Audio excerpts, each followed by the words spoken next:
Actress जो बिल्कुल तन्हाई में इस दुनिया से चली गई, उसने मुझे बड़ी तकलीफ दी थी।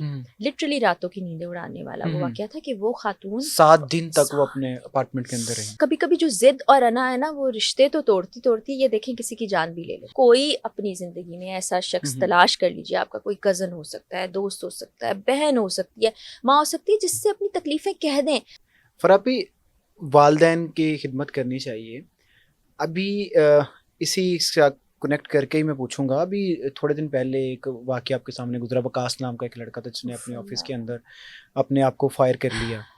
तो वो वाकये को आप कैसे देखती हैं कि आजकल ये, जैसे मैं सोशल मीडिया की मैंने पहले सोशल मीडिया की बात की कि हमारी जो नौजवान जनरेशन है उसके जो दिमाग खोल हैं, लेकिन वो दिमाग नेगेटिव खोल दिए हैं।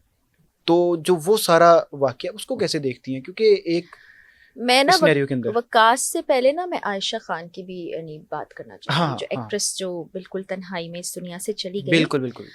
देखिए, जब आप बुजुर्गी की तरफ जाते हैं, आपकी उम्र बढ़ती है, तो बहुत सारी चीज़ें हैं जिनको आप तब्दील नहीं कर सकते। अब 20 साल का बच्चा है, उसकी ज़िंदगी में आ सकती है तब्दीली, लेकिन अब कोई 70 साल के बुजुर्ग हैं, हम उनसे कहें कि आप ज़िंदगी को ऐसे गुजारें तो बहुत मुश्किल होता है। तो ये कानून फितरत भी आप समझिए, हो सकता है वो तल्ख भी हो जाए उस उम्र में, जाके बीमारी हो जाती है, बुजुर्ग हो जाते हैं। तो मेडिकली भी है ना कि जैसे मर्द या औरत जो भी है, उसकी उम्र बढ़ती है तो वो बच्चा होता जाता है, उसका ज़हन छोटा होता जाता है। और फिर कुरान पाक में कहा गया है कि अपने वालिदैन को उफ भी ना कहो। अब हम उफ थोड़ी कहते हैं, उफ का मतलब ये होता है कि नागवारी का एहसास भी पैदा ना हो, क्योंकि ये कानून फितरत के तहत उनको ऐसा होना है।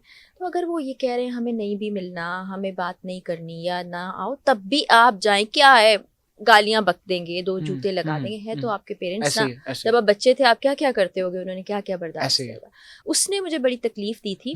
लिटरली रातों की नींदें उड़ाने वाला वो वाकया था कि वो खातून 7 दिन तक वो अपने अपार्टमेंट के अंदर रही, और उससे पहले पाँव फ्रैक्चर था। क्या गुजरी क्या होगी, पानी पीने से भी कासिर होंगी, खाना खाने से भी कासिर होंगी, कितना तड़पी होंगी। तो ये बड़ा तकलीफ दे। फिर वकास वाला वाकया वाज़े तौर पर हमारी जो किताब है कुरान पाक, उसमें बताया गया है, हुज़ूर पाक सल्लल्लाहु अलैहि वसल्लम ने बताया है कि ऐसी मौत हलाल मौत नहीं है। बिल्कुल, इसकी तरफ मत जाओ। फिर जब तक क़यामत का रोज़ नहीं आता, हिसाब का दिन नहीं आता, ये रिपीट होता रहेगा। ऐसे हाँ, इंसान की नफ्सियात है, सोच है, तकलीफ़ें हैं कि वो कमज़ोर लम्हे के अंदर कुछ भी कर सकता है। लेकिन वो कुछ भी हम ये नहीं कह सकते कि ठीक है, क्योंकि हम जिस दीन के पैरोकार हैं उसमें ये चीज़ तो है ही गलत। ठीक है, गलत तो गलत है, लेकिन जो फैक्टर्स, जो सिनेरियोज वहाँ तक एक इंसान को ले जाते हैं, आगे तो इंसान की एक अपना जहन है ना कि वो किस तरीके से उस चीज़ों को बर्दाश्त करता है, किस चीज़ से अपने को स्ट्रॉन्ग करता है, उसका अल्लाह पे तवक्कुल कितना ज़्यादा है। जैसे आप कहती हैं कि मैं हंसती हूँ, मुस्कुराती हूँ, लोगों से एक्सपेक्ट नहीं करती और मैंने अपने आप को रिलैक्स कर लिया हुआ, लेकिन सब तो ऐसा नहीं करते, सबका मेंटेलिटी तो ऐसे नहीं होती। फैक्टर्स जो यहाँ तक लेकर आते हैं, उसमें जो हमें इतलात मिली वहाँ से रिपोर्टर्स के ज़रिए से, वो ये कि उनकी जो वकास है, उसकी बेगम चाहती थी कि अलग घर में रहे और पेरेंट्स नहीं मान रहे थे, ख़ासतौर पे उनके वालिद। तो कभी कभी जो जिद और अना है ना, वो रिश्ते तो तोड़ती तोड़ती, ये देखें किसी की जान भी ले लेती है। तो अगर कोई बच्चा कह रहा है कि हमें अलग रहने दें, तो उसी की मान लें, क्योंकि वो बच्चा है।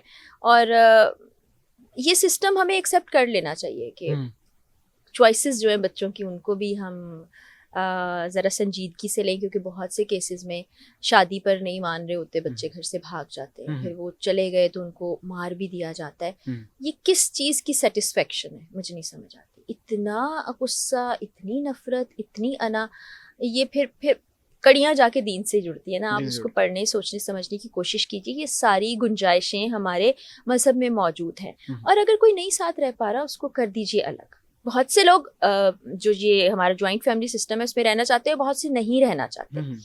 तो देखिए, अब जिद और अना के हाथों आपने क्या किया। अब एक ने अपना शौहर गवा दिया, माँ ने अपना बेटा, और बाप ने अपना जिगर गोशा, कुछ नहीं आया। और वो देखे ना, वो भी किसी तकलीफ से गुजरते गुजरते इस लम्हे पे पहुंच गया।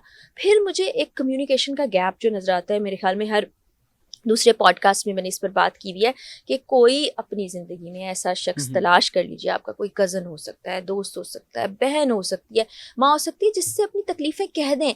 वरना सजदे में जाकर वो आंसू बहा दें, आप बहुत रिलैक्स फील करेंगे। जब आप इसको भर लेते हैं ना अंदर, जबर करने लगते हैं तो फिर इसी तरह से आतिशफशां फटता है और ऐसी खुदकुशियाँ हम देख रहे हैं। फराबी बहुत शुक्रिया, हमने काफ़ी ज़्यादा चीज़ों को डिस्कस किया है और आइंदा भी मैं आपको ज़हमत दूंगा कि दोबारा हम और टॉपिक्स को हम डिस्कस कर सकें। लास्ट पे जो ख़वातीन आपको देख रही हैं उनको खुश रहने का, इंडिपेंडेंट रहने का या मुस्कुराने का या छोटी छोटी जो चीज़ें हैं उनको इग्नोर करने का कोई टोटका बता दें। मेरी कनाडा में एक दोस्त होती हैं, मेरी यूनिवर्सिटी के ज़माने की बहुत अच्छी दोस्त है। तो हम अक्सर ना जब ज़िंदगी की कोई गुत्थी सुलझती है या कोई पॉइंट समझ में आता है तो फिर हम एक दूसरे को बता रहे होते हैं। तो हम ये डिस्कस कर रहे थे कि जो खातून है ना वो बड़ी वफ़ा की मट्टी से गुंधी हुई है। वो सारी ज़िंदगी क्या करती है, अगर बेटी है तो बाप का ख्याल रख रही है, माँ का ख्याल रख रही है, शादी हो गई, शौहर का ख्याल, बच्चों का ख्याल, इर्द गिर्द के रिश्तेदारों का ख्याल, अपना ख्याल नहीं रखती है। और फिर जब अपना ख्याल नहीं रखती है तो बाकी लोग भी उसका ख्याल नहीं रखते हैं, अपने लिए नहीं सोचती है तो बाकी लोग भी नहीं सोचते हैं। फिर जब वो रिश्ते ना अपनी अपनी ज़िंदगी में मगन हो जाते हैं तो फिर वो अकेला भी महसूस करती है, डिप्रेशन में भी जाती है और स्ट्रेस में भी जाती है। तो ज़िंदगी का कुछ वक्त अपने लिए मुख्तस ज़रूर कर लीजिए। और ठीक है, बात बिल्कुल बेहतरीन है कि अगले घर बच्ची ने जाना है, लेकिन उससे पहले वो एक इंसान भी तो है, उसने अपने लिए भी तो कुछ करना है, ये भी उसको साथ साथ सिखा दीजिए। वरना फिर बहुत से मैं अब नेगेटिव चीज़ों की तरफ नहीं जाने वाली, लेकिन मसले खड़े हो जाते हैं। तो जब एक खातून अपने आप को भी एक इंडिविजुअल समझेगी तो वो कर सकती है। और अपनी ज़ात का ख्याल रखना कुछ गलत नहीं है।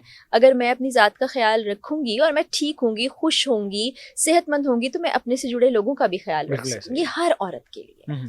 तो ये एक कुंजी है, अपने लिए थोड़ा सा प्लीज़ वक्त निकाल लीजिए, ज़िंदगी बहुत अच्छी हो जाएगी। फराबी बहुत शुक्रिया,